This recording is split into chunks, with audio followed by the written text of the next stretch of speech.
Welcome to my YouTube channel. নমস্কার, আমি সার্থক লাহা। আজকে আপনাদের সাথে হিস্ট্রির নেট এবং সেটের সিলেবাসের ইউনিট 10 অর্থাৎ হিস্টোরিওগ্রাফির পোর্শনের যে সিলেবাস তা ডিসকাশন করার চেষ্টা করব এবং কি কি বই অবশ্য পাঠ্য এই ইউনিটটার জন্য এবং কিভাবে প্রিপেয়ার করব, কি ধরনের প্রশ্ন আছে, কোনগুলোকে বেশি ফোকাস করব, সেগুলো সম্পর্কে আলোচনা করার চেষ্টা করছি। অবশ্যই শেষ পর্যন্ত দেখবেন। দেখুন, হিস্টোরিওগ্রাফি কথাটার অর্থ হলো হিস্ট্রি অফ হিস্ট্রি রাইটিং, অর্থাৎ ইতিহাস লিখনের যে ইতিহাস তাকেই বলে ইতিহাস চর্চা। অ্যাজ এ হিস্ট্রি স্টুডেন্ট আপনি যদি পরবর্তীকালে গবেষণা করতে চান, পিএইচডি করতে চান বা শিক্ষকতা করতে চান বা যে কোনো সিএসসির ইন্টারভিউতে দিতে চান, সব ক্ষেত্রেই কিন্তু এই ইতিহাস চর্চা বা হিস্টোরিওগ্রাফি হচ্ছে অনুঘটক, মানে লাগবেই। সুতরাং এই বিষয়টাকে আমাদের ইতিহাসের ছাত্র হিসেবে একটা দায়িত্ব যে হিস্টোরিওগ্রাফি পোর্শনটা আমাদের জানতেই হবে। দেশের নাগরিক হিসাবে যেমন সংবিধান জানাটা খুব গুরুত্বপূর্ণ, ইতিহাসের ছাত্র হিসাবে তেমনি হিস্টোরিওগ্রাফি বা ইতিহাস চর্চাটাও খুব ইম্পর্টেন্ট। তো হিস্টোরিওগ্রাফি এই যে সিলেবাস, এখানে কি কি আছে আপনারা দেখতে পাবেন। আছে যে scope and importance of history, অর্থাৎ ইতিহাসের কি পরিধি বা ইতিহাস পড়ার বা ইতিহাস পঠনের কি গুরুত্ব সেটা সম্পর্কে আমাদের জানতে হবে। Objectivity and bias in history, হিস্ট্রির ক্ষেত্রে আমরা অনেক সময় বায়াস টাইপের একটা ন্যাশনালিস্ট হিস্ট্রি অ্যাপ্রোচ থেকে দেখছি বা কলোনিয়ালিস্ট থেকে দেখছি, মার্কসিস্ট থেকে দেখছি। এই যে বায়াসনেস হবে না, আমাদের সমগ্রটাই জানতে হবে।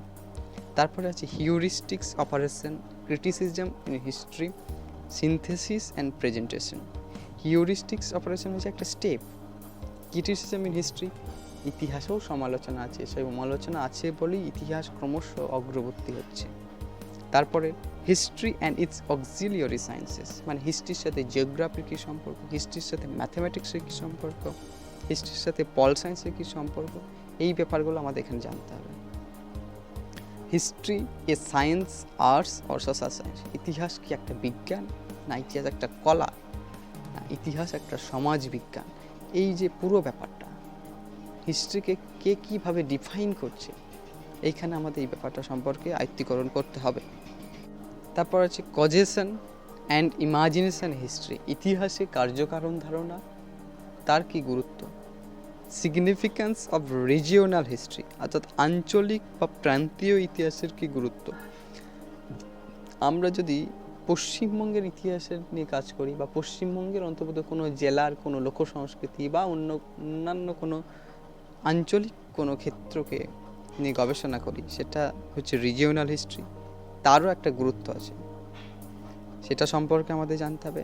পরবর্তী দেখবেন recent Trends of Indian history, অর্থাৎ ভারত ইতিহাসের আধুনিক কী ধারা, যেমন 1980s পর থেকে সাবল্টান হিস্টোরিওগ্রাফি গ্রোথ করছে। এখন এনভায়রনমেন্টাল হিস্ট্রি, স্পোর্টস হিস্ট্রি, রোগ ভোগের ইতিহাস, খাদ্যের ইতিহাস, এরকম নানা রকম ইতিহাসের যে ধারা সেগুলো আস্তে আস্তে বিকশিত হচ্ছে। এইগুলো সম্পর্কে অর্থাৎ রিসেন্ট ট্রেন্ডস এটা জানতে হবে। তারপরে রিসার্চ মেথোডোলজি, গবেষণা করার ক্ষেত্রে মেথোডোলজি জানতে হবে, কী কী মেথড বা কী কী পদ্ধতি আমরা গবেষণার ক্ষেত্রে প্রয়োগ করি। হাইপোথিসিস ইন হিস্ট্রি, ইতিহাসে অনুমান, অর্থাৎ কীভাবে ইতিহাসের একটা অনুমান লিখে যে আমরা গবেষণা করব, তো কোন বিষয়ের ওপর গবেষণাটা করতে চলেছি, এটা হাইপোথিসিসটা খুব ইম্পর্টেন্ট। পর এরিয়া অফ প্রপোজড রিসার্চ, একটা প্রস্তাবিত গবেষণার কী ক্ষেত্র সেটা সম্পর্কে জানতে হবে। রিসার্চের ক্ষেত্রে দুরকম সোর্সেস ইউজ করা হয়, প্রাইমারি অ্যান্ড সেকেন্ডারি। প্রাইমারি অর্থাৎ তার কোনো ওরাল রেকর্ডিংস বা আর্কাইভাল নিউজ পেপারের কোনো একটা অথেন্টিক সোর্স, সেইগুলো প্রাইমারি সোর্স। আর তার ভিত্তিতে লেখা বই গ্রন্থ এগুলো হচ্ছে সেকেন্ডারি সোর্স, বা কোনো আর্টিকেল সেগুলো সেকেন্ডারি সোর্স। এগুলো কিভাবে আমরা ইতিহাসে কাজে লাগাবো, এই সমস্ত উৎসাদিকে ট্রেন্ডস ইন হিস্টোরিক্যাল রিসার্চ, যেটা বললাম একটু আগে recent Trends of Indian history, সেরকম ট্রেন্ডস ইন হিস্টোরিক্যাল রিসার্চের ক্ষেত্রে কী কী নতুন ধারা আসছে, আর ওয়ার্ল্ড হিস্ট্রি কীভাবে পরিণত হচ্ছে আস্তে আস্তে সেটা জানতে হবে। Selection of topic in history, this is very important, কীভাবে আমরা বিষয় টপিক সিলেক্ট করি হিস্ট্রিতে। তারপরে notes takings, reference, footnotes and bibliography. গবেষণার ক্ষেত্রে ফুটনোট, এন্ডনোট খুব ইম্পর্টেন্ট। বিভিন্ন পদ্ধতি, যেমন শিকাগো ম্যানুয়াল পদ্ধতিতে রিসার্চ করতে বলা হয়, অনেক রকম পদ্ধতি আছে, সেইগুলো জানতে হবে। তারপরে thesis and assignment writing. Assignment writing আর থিসিস রাইটিংয়ের সাথে কী ফারাক বা কীভাবে লিখতে হয়, বেসটা কী, সেগুলো জানতে হবে। পরবর্তী যেটা আছে খুব ইম্পর্টেন্ট, প্লেগিয়ারিজম। প্লেগিয়ারিজম, এটা নেটের প্রশ্ন এসেছে এখান থেকে। প্লেগিয়ারিজম হচ্ছে একটা সফটওয়্যার যেখানে আপনি যদি কোনো কিছু থেকে কপি করেন সেটা ধরা পড়ে যায়। তারপর আছে ইন্টেলেকচুয়াল ডিসঅনেস্টি, মানে বৌদ্ধিক অসততা। আপনি যদি মানে কোথাও থেকে আর কি কপি করে পেস্ট করে দিলেন, বা অন্য কোনো মাধ্যমে আপনি আপনার রিসার্চটাকে এগিয়ে নিয়ে যাচ্ছেন, তো তখন সেগুলো হচ্ছে বৌদ্ধিক অসততা। এগুলো ইতিহাসের ক্ষেত্রে অবশ্যই অসৎ কাজ বলেই গণ্য করা হয়। তারপরে আছে beginnings of historical writings, Greek, Roman and church historiography. আমরা জানি যে ইতিহাস লিখনের সূত্রপাত অবশ্যই গ্রিসে হয়েছে। হেরোডোটাসের হাত ধরে ইতিহাস লিখনের সূত্রপাত, তাই জন্য তাকে ফাদার অফ হিস্ট্রি বলা হয়। এবং পরবর্তীকালে তুকিডিডিসের হাত ধরে সায়েন্টিফিক হিস্ট্রি আস্তে আস্তে যে বিকশিত হচ্ছে রোমান হিস্টোরিওগ্রাফির মধ্যে ট্যাসিটাস, লিভি, তারা কীভাবে ইতিহাসকে দেখছেন। চার্চ হিস্টোরিওগ্রাফির মধ্যে যেমন খ্রিশ্চান মেডাইভাল হিস্টোরিওগ্রাফির মধ্যে সেন্ট অগাস্টিনের নাম আসবে, যিনি সিটি অফ গড লিখছেন। যেই সময়কালে ইতিহাস রচনায় অনেক অংশে ধর্ম গুরুত্ব পাচ্ছে। এরপরে আসছে renaissance and its impact on history writing. নবজাগরণ প্রত্যেকটা ক্ষেত্রকে প্রভাবিত করে, নতুন করে পুনর্জন্মের সূত্রপাত করে। তেমনই ইতিহাস লিখনকেও নবজন্ম দেয়। কীভাবে রেনেসা হিস্ট্রি রাইটিংয়ের উপর প্রভাব ফেলছে সেটা আমাদের জানতে হবে। তারপরে negative and positive schools of history writing, Auguste Comte. তারপরে আছে Berlin revolution in history writing, von Ranke. র্যাঙ্কের হাত ধরে প্রথম মডার্ন সায়েন্টিফিক হিস্ট্রি রাইটিংয়ের সূত্রপাত হচ্ছে, সেই জন্য এটাকে একটা বিপ্লব বলা হচ্ছে। তারপর আছেন Marxist philosophy of history, scientific materialism, বৈজ্ঞানিক বস্তুবাদ, দান্দিক বস্তুবাদ বা মার্কসিস্ট যে হিস্টোরিয়ান, তারা কিভাবে ইতিহাস চর্চাকে আস্তে আস্তে বিকশিত করছেন। ইন্ডিয়ান পার্সপেক্টিভে যেমন দেখতে হবে, তেমনি ওয়ার্ল্ড পার্সপেক্টিভেও দেখতে হবে এই ব্যাপারটা।